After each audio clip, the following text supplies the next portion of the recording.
Good afternoon, ladies and gentlemen. On behalf of the 45th Space Wing and the Air Force Space and Missile Museum Foundation, welcome to today's ceremony. Today we will celebrate the grand opening of the Air Force Space and Missile Museum History Center. This History Center will serve as one of the cornerstones to help preserve the history of the space program, emphasizing our Air Force programs and contributions and the history of Cape Canaveral Air Force Station. This is a long time in coming. It really is. It's a special day, not just for the 45th Space Wing, but really for the whole community, but especially the Museum Foundation and a whole collection of folks that have brought this day together. And General Pav and I were just talking before the ceremony started here that, we sat down March time frame and talked about History Center coming together and trying to get to this day. And we talked about time schedules, and we looked at it and said, best we could probably do is June. And so we kind of shook hands, spit in our hands and shook on it, if you will, and said we were going to try and get it done by June. Unfortunately, we didn't quite make June. I think we would have run poor Emily into the ground if we had done that. You should have seen the first time we talked to her about June, and it was a little bit of a bridge too far. But when you look at what has been accomplished here, it's amazing. It really is. And I know this is a dream that's been a long time in coming. I'm going to cheat and pull a couple of dates out here because I'll get them wrong. I am not a historian, Ms. Mill. I'm sorry. But, I've been in the space business my whole career. As a kid growing up watching rockets launch, and I've shared with a lot of folks sitting in this room that my grandparents lived up in Daytona Beach for a while, for about 25 years. And so as a kid, we used to go up and we used to hear the tales of rockets flying from the Cape, the space shuttle, and all these, getting woken up at night and all that. And so it became part of our folklore as a kid growing up here. So as a space guy, it's pretty special to be here launching rockets for a living. And how do you capture that heritage? It's a special thing when you can do it right. But when you look back in history, it's kind of fitting that we're doing this month, and right on the heels of Bumper 8, I'm preaching to most people that know this off the cuff, but Bumper 8, we just celebrated the 60th anniversary of Bumper 8, which was the first of over 3,400 launches going out of the Cape. And that is an amazing fact, and it's a special time to be able to celebrate opening this particular history center, because it's an eyes back into all of that history. General Sands back in the 60s really had a vision for doing this, I'm told. I have to rely on some of the folks like Mark in our historian's office, but this day, the vision for it started back really 40 years ago. And it kind of came and went, and we started, as an Air Force, started collecting up a lot of artifacts. And then you can see those at the museum, you can see them at Hangar R. They're really kind of strewn all over the base up the Cape. But we never really got enough momentum behind opening a facility like this, which is special. A facility that celebrates the heritage. And when you look around the room, we've got Apollo, Saturn, Atlas, Delta, Voyager, Snarks, all kinds of things that have flown off of the different launch complexes. It's a rich heritage, and it's a special way to capture it. But what's exciting is it's outside the fence line. And so I think we'll have an opportunity now to really touch after 9/11 and not allowing people inside the fence line due to what we do. It's a special piece of ground up in the on the Cape, and I just don't see us ever going back to a time where we have an open base of people coming and going. We're beyond that point now. There's too many important things that go on. But to have a facility like this that allows us to reach out and touch the public is going to be so important. Whether that's a school class, elementary kids coming through and be able to walk through, and then to get to go see some of the stuff up on the Cape. There's an untapped market sitting right over here. Disney Cruise Line sitting in port today. There's thousands of people that come through the port every year that we're really not tapping into and telling that Air Force message. The heritage of space flight was really originated here at the Cape. So it's really a lost opportunity. And so that's what we've been talking about as a wing over the last several months.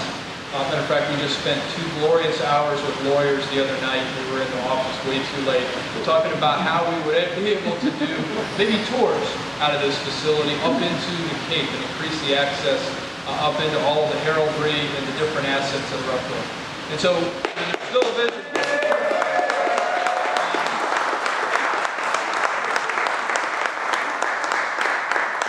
We definitely have some more work to do. I guess it's if somebody knows some lawyers that can change Title 10, that would really be helpful.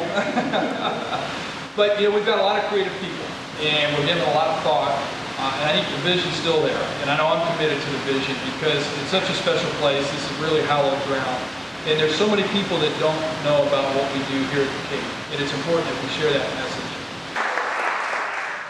General Wilson gave me a 44-minute metric, so I'll use that. Hey, this is a great day. A long day in coming, but a great day. Right, Margie? Right, correct. Good afternoon, General Wilson, Lisa, distinguished Air Force guests. It's great to have you here. Volunteers, great to see you all here today in your blue shirts.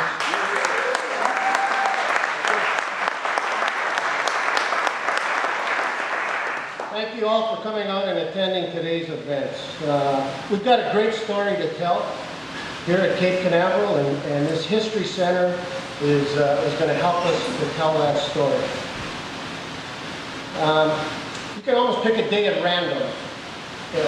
Any day out here, Mark Cleary can tell you exactly what happened at that time. If you were standing here 50 years ago yesterday, probably would have saw the first successful launch of a Delta rocket. Now, if you'd stand around in that parking lot a little longer, you would have saw 3 other launches on that one day. All right? You would have saw a launch of the Atlas, a Polaris, and a Delta all on that day. That's pretty darn good. And there was no such thing as fiber optic. Right. Consider the month of August in 1960. There were 18 launches. 1 month. Atlas, Delta, Hound Dog, Matador, Polaris, Redstone, Snark, Thor, Eagle Star, and Titan. Those are pretty exciting times. So that's a story that the public needs to see. It's a story the public needs to hear, and they need to be able to do that firsthand. And that's really what the vision of having a place outside the secure gates of the Cape Canaveral Air Force Station is all about. So, a little history on the history of the History Center. The notion of creating a presence for the Air Force Space and Missile Museum outside security gates here at the Air Force Station has been going on for well over a decade. Almost 2 decades going on. And it was under the leadership of Major General Jimmy Morrell, the Foundation, and the 45th Space Wing created a plan that would allow greater public access to the museum, Complex 26, and other artifacts that were going on out there, to undertake some major fundraising activities, and to begin having tours staged from a facility like this outside the gate to those other areas. So they had a meeting back in September of 2001. That meeting was on September 10th of 2001. And all of that stuff was agreed to. They had a plan, put that plan in motion. And of course, September 11th hit, and security took a much more important role against terrorism and everything else. And the wing had its priorities changed very, very quickly. And nobody faults me for that, especially. So it's taken a little more time to get where we are here today as a result of that. And then General Morrell, his personal battle with cancer prevented him from spending a lot more time with the foundation and the leadership of that foundation. So it was back in 2006 that General Morrell invited me to breakfast. I knew something was up. He asked me to assume leadership of the foundation at that time. By the end of that year, we had stood up an executive committee. We reconstituted the board of directors and put together development of a short, mid, and long-term strategy and a plan, if you will, for the museum. The executive committee consists of myself, Greg Billman, Steve Hauser, and Jim Banky. And we continue to work taking small steps to advance our outreach plans. Our initial focus was on restoring all of this stuff that you see here, plus a lot of other stuff. Because to have a facility, you better have something to put in it. And so we were able to do that. As progress was made, we brought on Sharon Rodriguez, as well as Marianne Edwards as foundation employees, and they have been very helpful in getting us here as well. So then working with wing leadership, Emily Perry, who's always been great to work with, and the help of the many museum volunteers, who I will underscore are really the ultimate treasure of this museum. 45th Space Wing is doing a great thing today in opening this facility and making it available to the public. And it's because of great leadership and, again, appreciation for history that we're able to be here.